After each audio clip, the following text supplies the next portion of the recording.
Eunice het 3 operasies bygewoon waar verskillende soorte velkanker verwyder is.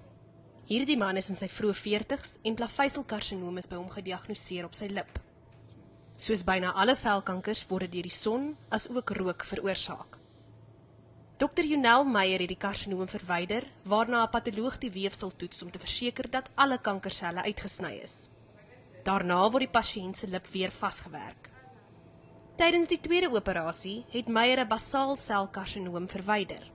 Die kanker word deur die son veroorsaak en het 'n harde knoppie gevorm op die man se neus.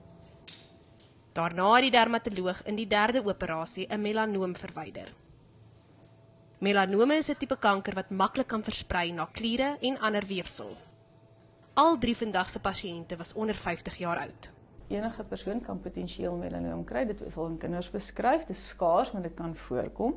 En die non-melanoom tipe velkanker kom nou in jonger mense voor as voorheen, so ons sien mense in die 20's en die 30's. Sy stel voor dat jy moesies en sonvlekke dophou. Enige skielike veranderings in kleur, vorm of tekstuur moet deur 'n dermatoloog ondersoek word. Jy kan die Velkanker Stichting se webwerf besoek om 'n gratis konsultasie by 'n dermatoloog te bespreek. Sy beklemtoon dat goeie beskerming teen die son velkanker kan voorkom. Sekere kankers is stadig groeiend, word stadig groter oor baie jare, saai nie uit nie, maar dan is daar tipe aggressiewe velkankers wat letterlik baie skielik kan verskyn, baie aggressief is. 2 keer meer mense word vandag met velkanker gediagnoseer as 30 jaar gelede.